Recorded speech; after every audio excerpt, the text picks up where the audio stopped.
Alright, guys. Viewer discussion, it is divided. The darkest moments in TV history, number 6. About her children to come out and talk with us. And Sheriff MC Cannon says right now he can't offer much comfort. It was March 3rd, 1989, in Berkeley County, South one day Carolina. before my birthday. Well, 5-year-old 99, Justin but, Turner the month leaves his and home day. in the early morning, heading in the direction of his bus stop, where he was set to meet his neighbors. His stepmother, Megan Turner, who usually accompanied him, had been busy in the shower, while his father, Victor Turner, was off at work, leaving Justin to make this short walk alone. Later on, Megan would wait for the same bus to arrive at the end of the day, only when it did, Justin never got off. In fact, according to the bus driver and the neighbors, he never even made it on the bus in the first place. What? That night, Justin Turner was reported missing, and the search to find him was underway immediately. It was the third day of the search, March 5th, 1989, that yielded its biggest turnout, with volunteers from the community banding together with law enforcement to help find the young boy, with the group being accompanied by a camera crew from the local Channel 2 station, as everyone shared the same hope that the child would finally be found. And so they were off, with many searchers directing their focus on the nearby woods, while others, including Justin's own family, would search closer to the property as well as its neighboring land. This included rummaging around various sheds and piles of trash, as they were made to leave no stone unturned that day, with everyone geared up for a long, grueling day of searching. Though in the end, all they needed was a few minutes. Wait, what? Was it like on a neighbor's house or something? Something's in there. Nathan, that's No camera, no camera. Where is he at? What? Where is he at? in there. I went in there yet. What happened? With the cameras rolling, we see the moment that Victor Turner discovered his own son, stuffed inside an old cabinet in his own camper, with his reaction making one thing very apparent. Justin was no longer alive. Wait, what? The footage is devastating, and made worse upon the discovery that not only was Justin dead, but he had been brutally assaulted and murdered by strangulation.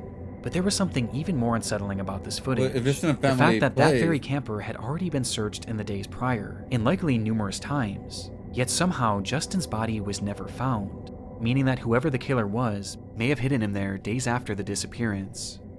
The latest word about the boy's grim fate has really shaken up this Monk's Corner neighborhood. They were clearly dealing with an incredibly dangerous and deranged individual, and tracking down whoever was responsible became law enforcement in the area's top priority. Though this certainly didn't mean that results were guaranteed, as there was a severe lack of physical evidence found on the scene, making it incredibly difficult to find any definitive That reminds me information of the as to who anime might have done Erase. this. And despite their best efforts, 3, 2, 1, Happy New Year! a full year passed, It's 1991 and then 2, and Damn. then 3. Happy 2000! Then a full decade passed, Damn. then 2, and then 3. Oh wow. From the this is- start, this is Justin recent. Turner's case was ice cold. And in the end, it seemed clear that it would remain this way forever. Until... Breaking news this afternoon out of Berkeley County, as the Berkeley County Sheriff's Office has made 2 arrests in the Justin Turner case. The Berkeley County Sheriff's Office confirms that yesterday they arrested Justin's father, Victor Lee Turner, and his stepmother, Megan Renee Turner, in the What? upstate, both charged with murder. 35 long years after Justin Turner's body was discovered, it would So be he- the very man who found him that was charged for his murder, along with makes- his wife and That Justin's actually kind of stepmother. makes sense, honestly. This supposedly came as a result of Honestly, you always look at the parents first, right? That should always be like the number one thing. Always look at the parents first or the family members, because it wasn't a camper. It's not just some random person gonna dump the body at their personal family camper. It's just no. improved forensic technology, as well as other information that had previously been unreported, like one account where stepmother Megan had been overheard talking about how she and Justin had gotten into a fight that very morning, with the woman eventually laughing about it and saying, What? "But I won that fight." From the very beginning, Megan was always considered a suspect in this case. In fact, she had even already been arrested for his death at one point in 1990, damn. but was swiftly released on account of a lack of physical evidence. And this lack of physical Damn. evidence is still a factor to this day, as the recent arrest of this couple hinged mainly on circumstantial evidence, with one of the key pieces being that news footage. Investigators pointed out a number of strange moments in Victor's behaviors and actions that day when they went back and reviewed the recording, with the most glaring being that he had found his son literally seconds into the search, entering that camper and going right for the drawer that he was hidden in, almost as if he knew where to look. And given that he owned the property and he owned the camper, it makes more sense as to how Justin's body could have seemingly just appeared there, as he and his wife were the ones who had the easiest access to it. On top of this, upon finding Justin, Victor didn't rush in to check on his condition, and he seemed to just assume he was dead despite only getting a quick glance. Automatically. He didn't rush to hold him, he didn't yell out to him, he just backed away and told those around him that he had found his son. That is weird. Shortly after, it's alleged that Victor asked a detective on the scene what would happen if a family member had done this, with this question supposedly being posed before it was even revealed that Justin had been murdered. The sheriff on the case later proclaimed about the footage, "You look at it, you look at the actions, you look at the body language. I'll let the people draw their own conclusion." On top of this, the same sheriff also recalled that right after the body was found, Victor and Megan basically refused to ever speak to detectives again, and they never once called in to check on the case for the entire 35 years. With the sheriff saying, "Nobody that I'm aware of from any of the family has ever heard from them again. I never got one phone call. Not one phone call from his daddy or his stepmother. What are y'all doing about my son's death? Not one. What does that tell you?" That's weird. Watching the moments that Victor found his son's I get body, to a point now like knowing you're the like, context, it is what it is. disturbing doesn't even But like not at all. Like you're at the beginning, like when it's so fresh, like a year or 5 years, like not checking up once. begin to describe it. And the fact that it took 35 years for this couple to finally be placed behind bars is baffling. Yeah. Well, But things were about to get a whole lot more shocking. Wait, what? During our hearing, we requested that the charges against Megan and Vic be dismissed. We were very fortunate today that we got a copy of the order from the judge dismissing the charges against both Megan and Vic. Oh my God. As on June 7th, 2024, months after their arrest, Victor and Megan were released from prison and all charges against them were dropped, with the judge citing a lack of any new conclusive physical evidence, as well as the fact that nearly 20 people who were initially involved in the case, including witnesses and those who initially provided key testimony, had since perished, with the judge believing that it was now impossible to get the full story. Damn. On top of this, it was also discovered soon after the arrest, a notorious serial killer just so happened to be in the area on the day of Justin's murder. Wow. His name was Richard Ebenitz, and though it's unknown how many victims he truly has, it appears that at least 4 kidnappings and 3 slayings have been attributed to him, with some of these victims being taken in broad daylight when they were getting off the bus. Richard has long since passed away, and there's really no verifiable links to prove his involvement with this crime, with this potentially being just a strange coincidence, as it is worth noting that it seems like the rest of Justin's family still believe that Victor and Megan had killed him. But all of this left the case in a position that the judge felt was unsolvable, leaving the case without conclusion and without justice. They actually got away. They Meaning got that away in with this murder. footage, we may never truly know if Victor had just discovered his son or his victim. Wow. The 3-day search is over, but not in a way Crazy. anyone wanted to see. Vivas que não recomendamos para crianças nem para pessoas sensíveis.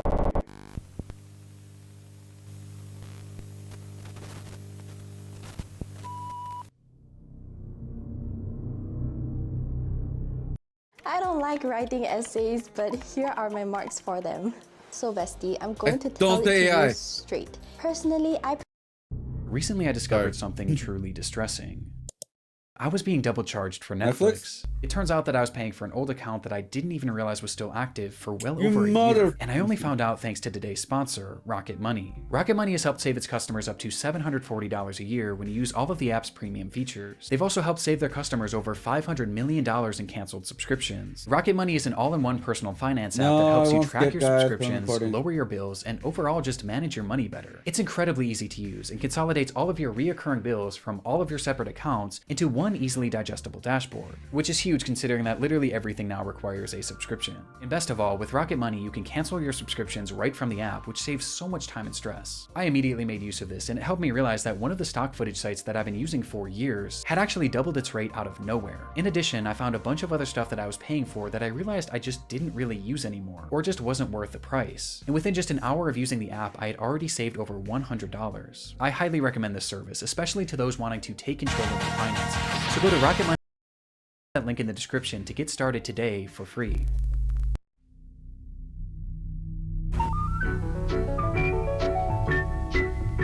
George and his Drugs? friend, the man with the yellow hat, were going on a camping trip. This is a beautiful spot to set up camp, George. Curious George? George turned around and saw something scary. It was a thin trail of smoke. There seems to be something innately interesting about survival shows. For decades, audiences have been enamored by depictions of people pushing themselves to the limit in order to survive harsh and almost inhumane conditions. Yeah, Most I know notably, and one of the YouTuber more does tame that. examples is Crazy Survivor, ones. which no doubt popularized the genre, as it isn't just true. a staple of television in the US, but all the other countries that have since created their own versions of the show. In France, the show was called Koh Lanta and was created back in 2001 by the company Adventureline Productions, or ALP for short. And by the year 2015, the show was one of the most popular in its market, having seen 13 successful seasons. And so, riding the high of this impressive feat, ALP decided to try their hand at a new show, one that was far more daring. Hur fasen ska detta gå? How many survival shows you guys watch? No map? No help? Drop? The show was called Dropped and would follow two teams of 4 contestants who would be blindfolded and dropped into an undisclosed location each week via helicopter, with each team having the same mission: make it to civilization, charge a phone, and make a rescue call. And the first team to do so would win, while the losing party would have to vote Oh, we one don't member survive off. here? It was a fairly interesting idea, but it also already had a proof of concept, as I there was mean- actually an identical show being made in Sweden at the time that was already well received. I Though would not Dropped do that for wanted to any turn money, up the dude. I interest cannot even do it. more. And that's exactly what they did when they announced that the cast would be composed solely of famous athletes, most of whom turned out to be French Olympians who were already well beloved in the country. It had all the makings of a certain success. Well, Though yeah. in the end, I mean, at least this someone show like- would never actually make it to television, with the showrunners proclaiming that the program would not see the light of day. What And happened? this was all thanks to the events of March 9th, 2015. Wait, what? It was the start of their second episode. The first had Oh my seen the God. elimination of Just professional the second footballer episode? Sylvian Wiltord, after his team failed to make it out of the wilderness first, which left 7 contestants who were now ready for round 2. The day's shoot began in La Rioja, Argentina, with the cast being blindfolded in preparation to be loaded up into their helicopters and dropped at their next location. Okay. Olympic gold medal swimmer Alan Bernard was one of the first to step onto the craft, but was quickly told to exit, as his team had been the first to be dropped in the last episode, meaning that to make it fair, it was time for the other group to go first, thus giving them slightly more time. And so he stepped off the craft and waited with his group, as the other team instead loaded in. Okay. There were 2 helicopters on the scene. One was set to carry 3 contestants: Florence Atu, Samil Mouffe, They come to the line, and Muffet touches and just gets there. and Alexis Vastine, along with a crew member and 1 pilot. Meanwhile, the other craft was strictly for the crew, holding 4 Okay. production workers as well as a single pilot, with Alan there, Bernard like- and his wait, group staying was on it the an ground with their airplane- backs turned to the craft, as they airplane eagerly accident? anticipated the return of those helicopters to then take them. And so, with their blindfolds on in the pitch darkness, the team listened as they heard the sounds of the crew cheering on a successful takeoff, though the cheering would be cut short by an awful sound. No way. The sound of crushing metal.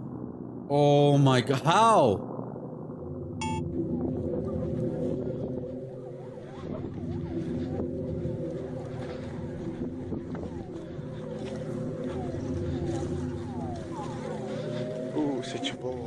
What the fuck?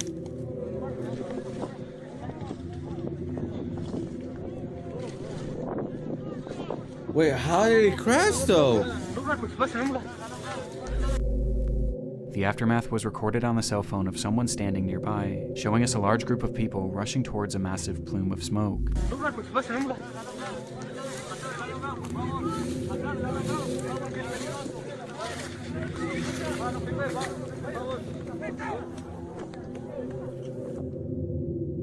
Where they would find the remains of one of the aircrafts, mangled and reduced to an unrecognizable mass of steel, with none of the contestants being able to make sense of what had just happened. It's very possible that the incident itself was captured by the production's own cameras. However, this footage has never and likely will never be released. For obvious Though reasons. coincidentally, they weren't the only ones recording. Oh shit. As someone watching nearby just so happened to be filming the takeoff of these 2 crafts, showing us the reality of what had just transpired.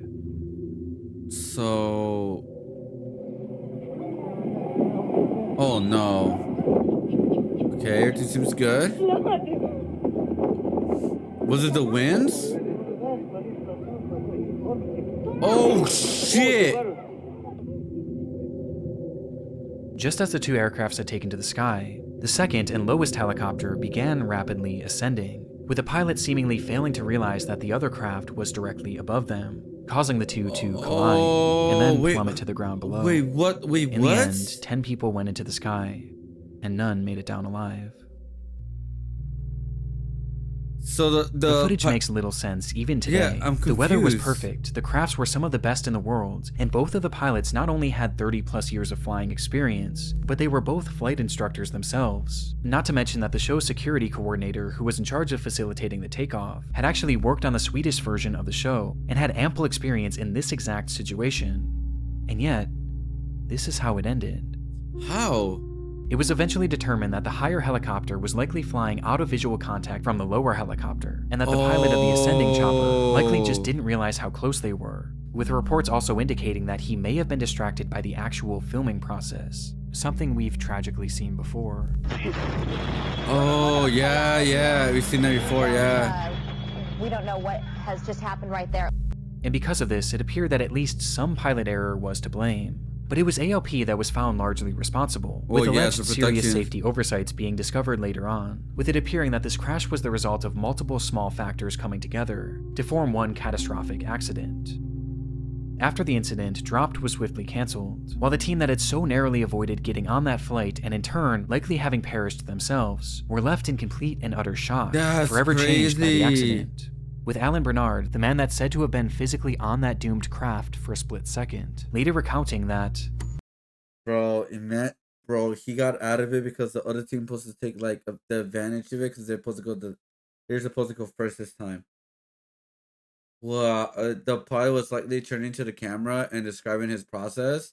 That's what I was thinking, Wildcat. Yeah, because it didn't make sense. I'm like, was it the wind? Like, what was it?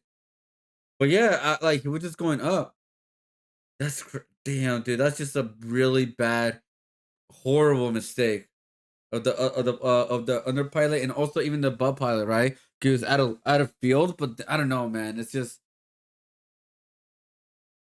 bruh. That's oh my god, that's just sad. There was a life before and after Dropped, because you don't come out of such an accident unscathed. In the end, AOP was indicted on manslaughter charges and found to be an inexcusable fault for the disaster, though it doesn't really seem like they faced any sort of actual legal punishment, with the company continuing their work on other programs to this day. But one thing that I was surprised to find in my research was that AOP is actually no stranger to the world of disturbing television moments. Wait, what? In fact, they had experienced one just a single year before this accident. Are you serious? As mentioned previously, AOP was already quite versed in the world of survival television, as they had run 13 successful seasons of Koh Lanta. Though what I failed to mention is that the company had actually produced 14 seasons, or at least they attempted to. It was season 13, during the very first day of filming, when contestant Jara Baban collapsed after the show's second challenge, with the show continuing to film as if nothing happened. Anonymous reports from the set claim that once on the ground, it took the medical team nearly 5 minutes before intervening, as to not interrupt their recording, and once they eventually did tend to him, he became more alert and complained of having severe cramps. But the show's primary doctor, Terry Costa, didn't believe that his ailments required an emergency airlift, as this would have cost the production company far too much money, especially on the first day of filming. Instead, Jara was diagnosed with dehydration and was brought back to their makeshift infirmary, where he would lay for nearly 2 full hours, until he was finally taken away by a proper medical team. Are you serious? On his way off the island, Jara Baban would pass away from cardiac arrest at the age of just 25. Cardiac arrest that was completely missed by the show's doctors. The testimony from those on the scene painted ALP and Dr. Costa in an extremely negative light, as their inability to act quickly and recognize the ailments of Baban likely contributed to the young man losing his life, with some claiming that the doctor and the showrunners were far more interested in keeping the production running smoothly than actually caring for the young man. Okay, dude. And though AOP alright. denied any wrongdoing, the season would course he essentially did. be cancelled right there on the spot. But disturbingly, despite the filming lasting only one day, Baban's death wasn't the only tragedy to occur as a result. No fucking mamas. French reality Due to TV intense doctor public killed himself. ridicule, Dr. Terry Costa would end his life just days later, Oh my god. stating that all the negative news reports about him were wrong and that they had sullied his good name, writing in a final note, "I'm sure that I treated Jarrah in a respectable manner, as a patient and not as a contestant," adding, "having to reconstruct this destroyed reputation would be unbearable," before ending his letter with a message to those on the shoot that had spoken out against him. The author of the anonymous comments about the circumstances of Jarrah Baban's death, and those who spread them, will have to face their conscience. Wow. In the end, Koh Lanta would return a year later and has been going strong ever since, as AOP did not appear to face any serious repercussions for What the the incidents f- that are transpired serious? under their watch, with their faults in both cases being debated to this day. How are they still in production? Bro, with all that death happening, who the fuck wants to go on the show at that point? Especially a show with survival, right? Like, come on. There was an episode of Survival that involved digging in the sand on a record hot day. One of the contestants alerted the host that his teammates seemed to be heat stroke. So they brought the medical team in and ultimately had to treat 6 contestants for heat stroke and airlifted one man out, which is a bummer because the last man was the guy who won his team the victory on the challenge. What? I mean, at least they stopped production, no? Like, cause they helped, they at least they didn't like did it with like these guys. They waited to get the money shot or whatever, not the person dying, but like finishing the show. The episode aired. Holy shit, man! Man, people will do anything just to get the money shot, dude. Just continue the production just to get. Oh my god. This is what I think we should stop hating on fake money shots, like fake shoots, honestly, because at the end of the day they're fake and they're not gonna harm people, right? At the end of the day. Oh man. Yeah, because I never been into survival shows. I guess gonna say the only survival show that I watched, I don't know if you consider it a survival show, was Fear Factor. That's the only thing I watched similar to that. I never watched Survival. I never watched any of these things. But I knew about it. Obviously, it's been a show going on for a very long time. But damn, dude, it's just crazy. It's crazy. Like I'm still at awe that the company got away with it. Yeah. Oh, I don't know, man. It's just oh god, what the. I'm gonna have to search that episode out. Well, not to watch it, to see like what happened. Emergência 911. A vida como ela é na tela do SBT. What? It's July 5th, 1993, in downtown Sao Paulo, Brazil. A doorman working at a busy office building looks up to the sky and notices a woman sitting on top of the structure, her legs dangling 7 stories above the pavement below. One wrong move away from certain death. Precisely what she wanted. The man calls the police immediately, though surprisingly, they wouldn't be the first on the scene, and instead, they were beaten by a camera crew. Of course! The group is from the show Aqui Agora, a news program from the network SBT that had become notorious for their sensationalized and shocking stories. In their history, they had captured live footage of police riots, kidnappings, and even murders, which they would then broadcast on air as part of their show. And this unfolding situation was their content for the day. Yep. Nós fomos ver o que estava acontecendo. E quando nós chegamos ao local, o corpo de bombeiros because like streamers right now or content creators are like making content of the fires that's happening on LA, and it's just content, right? It's tragedy content, but it's content. Look at me, I'm watching this video, I'm calling myself out, the darkest moments in TV history. We're making content out of it. It's just like our society changed so much when the internet was introduced, and we got so desensitized to a lot of these things. Where like before, it would have been like it will be seen more unorthodox, especially like these people right here. But now it's just like I feel like it's just normalized at this point. We talk about murderers like it's nothing, like it's another day. We talk about the things that are devastating, like it's another day of content. Like it is crazy how society changed so much within within 20 years or more. It's crazy. You know, I'm pretty sure at that time people were like, "Oh, these guys are freaking weirdos," which in hence, yeah. But damn, they will be surprised in 2025 how people react to this type of content now. Os bombeiros chegaram junto conosco. O que é? O que é um suicídio? Onde? Nós vimos junto. Saw it together. Estava lá a menina, sentada no parapeito. E eu tomei um susto. A câmera olhou também, nós tomamos um susto. Oh, there she is, just sitting. Her name was Daniele Alves, and at the age of just 16, she had entered that office building and climbed up to its roof with the hopes of ending her life. And minutes after Aki Agora arrived, she did just that, as the cameras captured it all. É terrível. Daqui a pouco, aqui agora vai mostrar as imagens chocantes de uma jovem pulando para a morte. Atenção, são imagens exclusivas que não recomendamos para crianças nem para pessoas sensíveis. Later that night, that footage would be packaged together into a roughly 10-minute segment, which the network promoted heavily throughout the day, hyping it up to be one of their most shocking episodes ever. And supposedly, it was. As though it appears that the full segment is currently lost, the footage of Daniele's fall was said to have been displayed almost entirely in full, showing the moments just before and just after she had landed, where she was said to be still somewhat alive.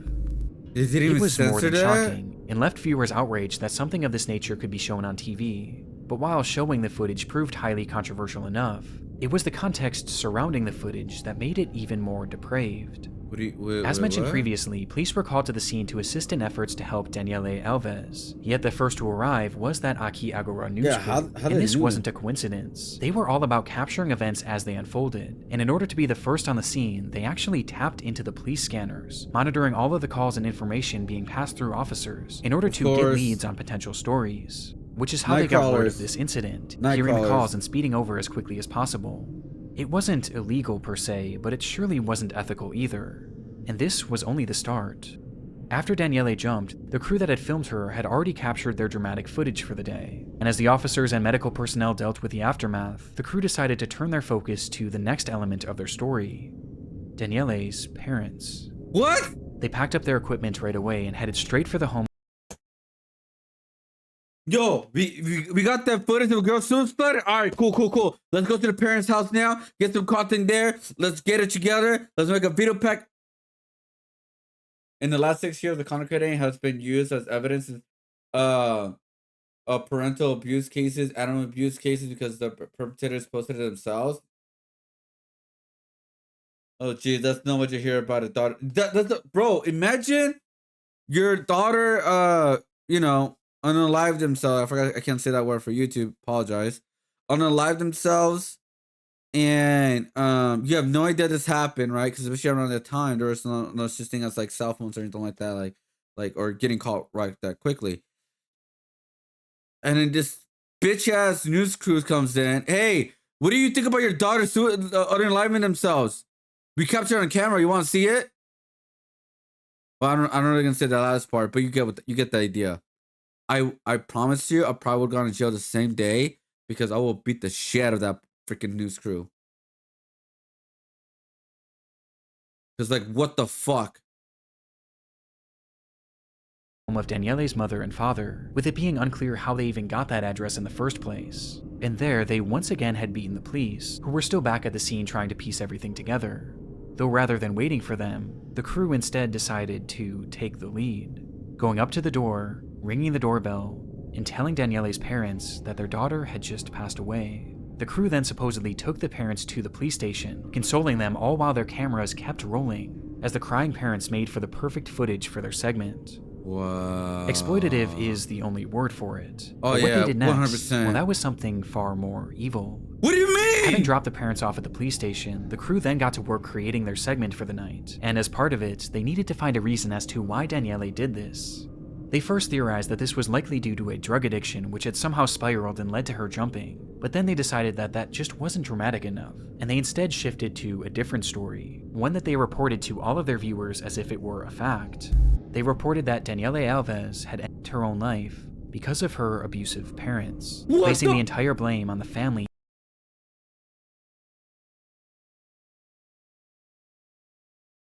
I didn't know it could get worse. I did not know they could get worse. I legit did not know it could make it. I did not know it could be worse. I was like, how you can make that worse? Oh, I know how exactly how we can make it worse. Let's blame the parents.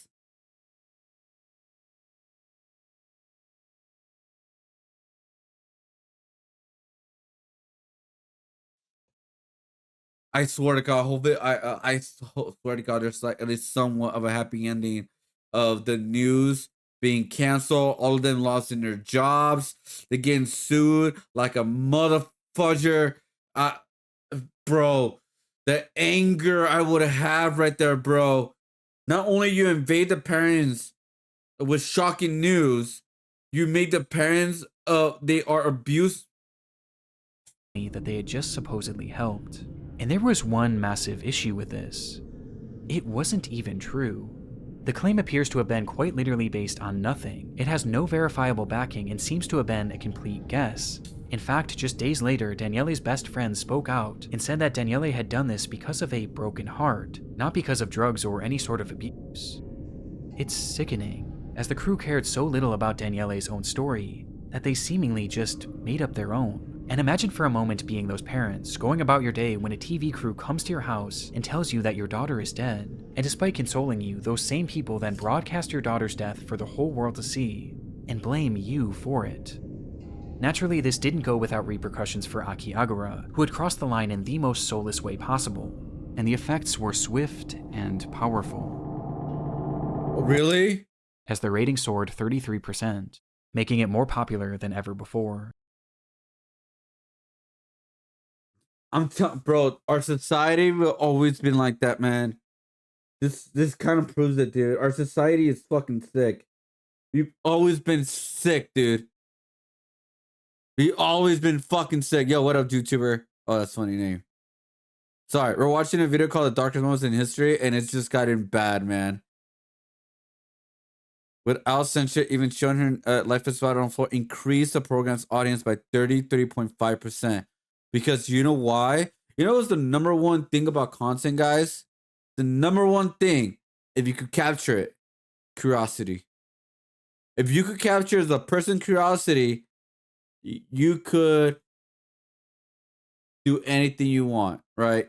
To get the curiosity is the number one thing that, oh my God.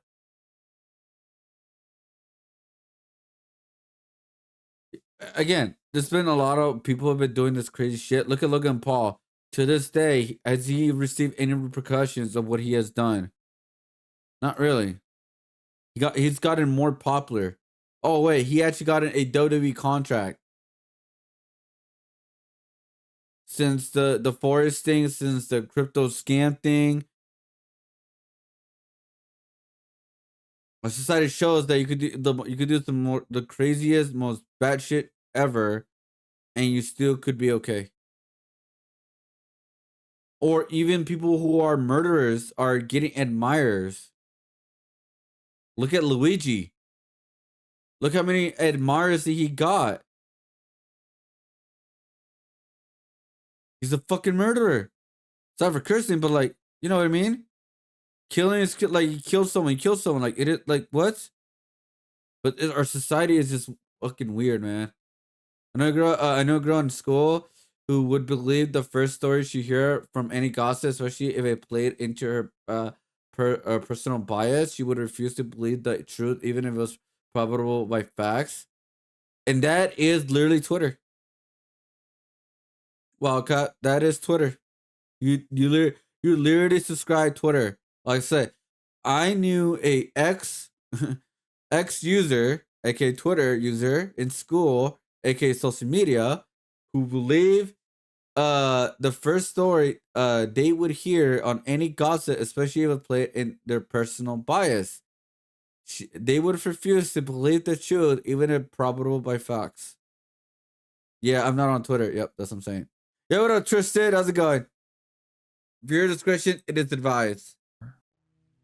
The network would end up being sued by Daniele's family, who Oh, was yeah, of eventually course. awarded $1 million as a course. result. But realistically, no amount of money could ever be enough, as the show's actions permanently affected that family and $1 destroyed their million grieving not a process lot. in a They way that still- I they can't still even wrap won't. my mind around. But this did little to slow down Akiagara, as they remained on the air for 4 more long years, during which they leaned even more into these unfolding crime stories, leading to them witnessing numerous other deaths, and even being taken hostage themselves on multiple occasions. And the more I researched this topic, the more insane the segments I found became, with by far the worst everything being an else old good, man. episode where they recorded a man who was threatening to jump off a bridge. What? It was a very similar situation to Daniele, though this time the crew was much closer. So close, in fact, that the host actually moved in and started interviewing the man as he was hanging there. All What? the while, they kept cutting back and forth to another camera angle below the bridge, ready to capture his fall at any moment. Now, thankfully, this person was pulled to safety, but even as he was being taken away, the presenter still kept trying to interview him, in one of the most surreal scenes that I've ever seen in my life, with this situation perfectly encapsulating this show. Akiagara would continue on air until the year 1997, when one day the show was pulled due to its declining ratings, and in its place, good. the network would instead begin airing The Disney Club. What? What? Oh, I mean, at least no longer in air. At least like the theater's in a basement in a man cave. Oh shit, nice. You know, I have a man cave. Not really. That's even more, bro. Interviewing a guy who's about to unalive themselves, man. That's insane, dude. Like they were willing to do anything for content. They were literally the original, unhinged, bad content creators. Cloud is a disease and it started in the 80s or whatever that was. The Midnight Rider? Isn't that a show? Coming toward you. What do you think would happen? It was an exciting day for the crew of the upcoming movie Midnight Rider, the Greg Allman story. Ah, Years see, had been what's spent okay, planning okay. and scripting for this biographical film about Greg Allman of the Allman Brothers. And this day, February 20th, 2016, would be the day that they would finally start filming. It was nothing more than a camera test, a day in which the crew would practice filming, as well as getting acquainted to their equipment and new co-workers. But for the group of 20, the excitement in the air was palpable, as they were given access to a stunning piece of land in Nahunta, Georgia. So stunning, in fact, that the film's director, Randall Miller, just couldn't wait to begin the actual process of filming. Slicing through the property was an old railroad that had crossed over a scenic bridge raised high above the Altamaha River, the perfect location for a shot that Miller had been envisioning. It was set to be a dream sequence where Allman's character would wake up on a hospital bed in the middle I got of the my power back. tracks I and see a had vision power of for his a day and a brother. half. And it was a shot that Miller just had to have. However, there was one major issue. Okay. The crew was given permission to film on the property, but not the actual railway, as this was owned by a separate company named CSX. And when Miller asked them for permission to film the shot, he was They said denied no. multiple times, Right. as these tracks were still very active, making it far too dangerous. But being on location and seeing that bridge, Miller couldn't help himself. Oh, And so he directed his crew to set up the scene anyway, believing that they could quickly steal a shot without anyone noticing. Oh no. Miller had supposedly done his research too, and discovered that only 2 trains were set to roll through the area that day, and he knew the general It's not intervals Aqua. in which they were supposed to pass. Based on this, he figured that those trains wouldn't arrive for a few hours, giving them more than enough time to film the movie's very first scene.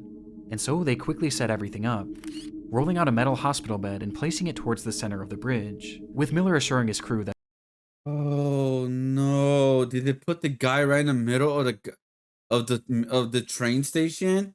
Look, I'll make this a little bit bigger for you guys. Look.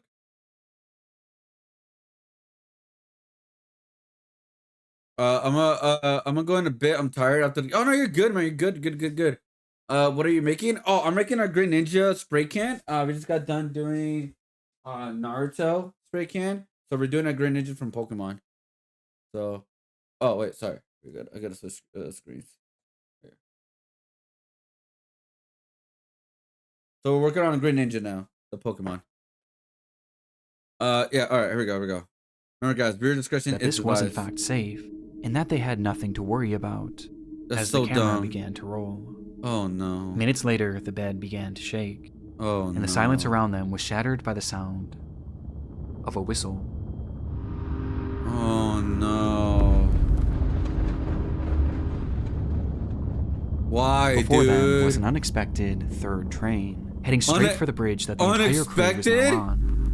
Thank you, Miller YouTuber. had Thank gotten you. the schedule wrong. Is your name actually a YouTuber? At this point, the crew was filming a considerable distance into the bridge, but the shortest and really only route to safety was to go towards the oncoming train. And so that's precisely the route they took, and as they did so, there was little panic within the group, as rather than rushing to safety, they all seemed more focused on retrieving their equipment, believing that they had more than enough time to salvage everything. As after all, losing this expensive equipment on day one would have been devastating for the production.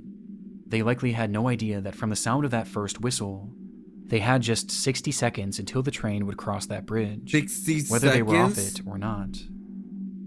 As they began to realize just how quickly the train was approaching, their movements became more hurried, which is where one major problem occurred. The bed got that stuck. metal hospital bed. It was got incredibly stuck. heavy on its own, and though it was designed to roll, its wheels kept getting caught on the tracks. And worst of all, it was set up horizontally, which essentially turned it into a barricade. And despite their best efforts to save everything, their time was up, and as the camera continued rolling, the train would arrive.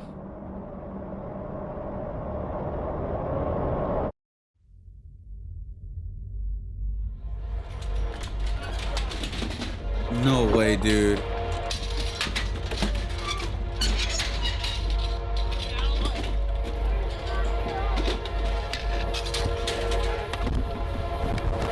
Wait, why, Tristan? Why are you losing your Oh, God! At this moment, the train itself also had a camera rolling, which showed that even in those final moments, I used to live by the train tracks, so let me tell you something. The trains were never on schedule. Yeah, I used to live close to the train tracks too. I'm not a big YouTuber, hey, but you're still a YouTuber. I mean, your name comes out as YouTuber. I don't know why. That's what I'm saying. Like, is your actual name is YouTuber? Pretty funny.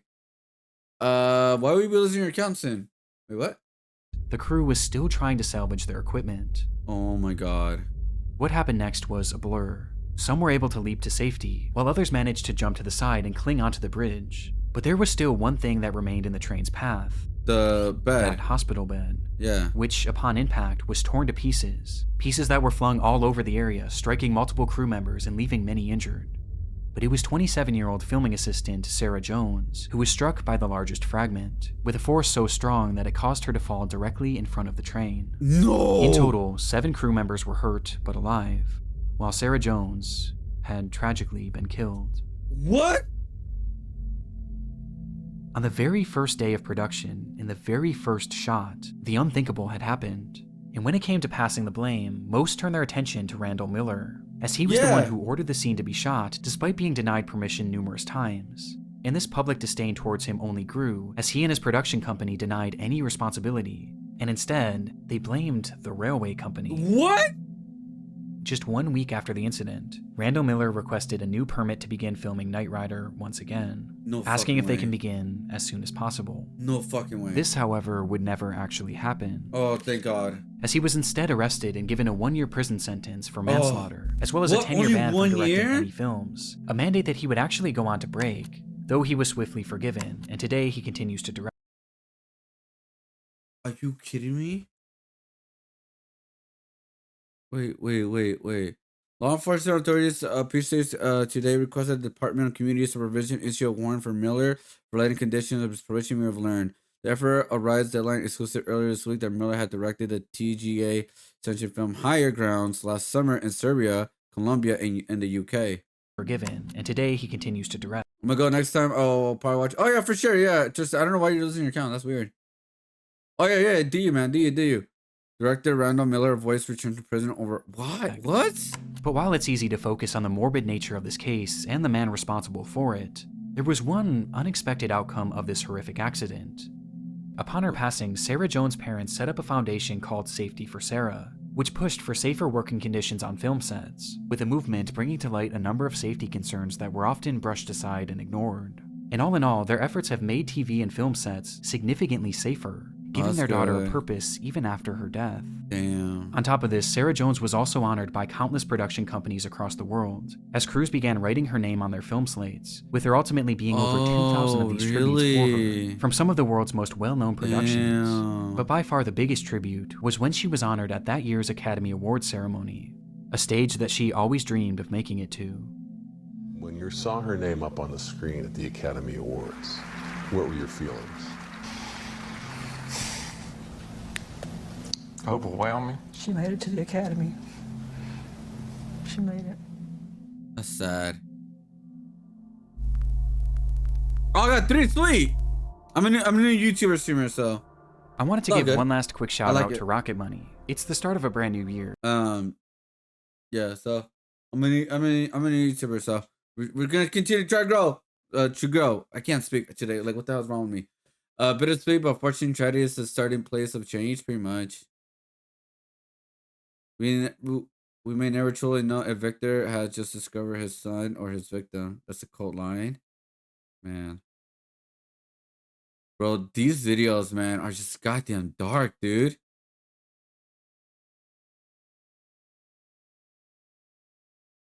Yeah, 1 million isn't nearly enough for the family, man. I will beat the F out. Like, I will, like, give me all the money.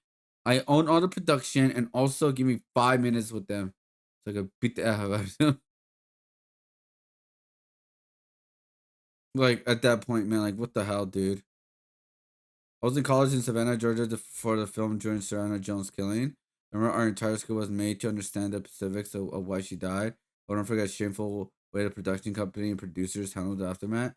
They are 100% to blame for their crew's safety, and they knew the repercussions. They yet cared about more about their film as the film. Bro, I would have leave the fucking thing, dude. Like, at that point.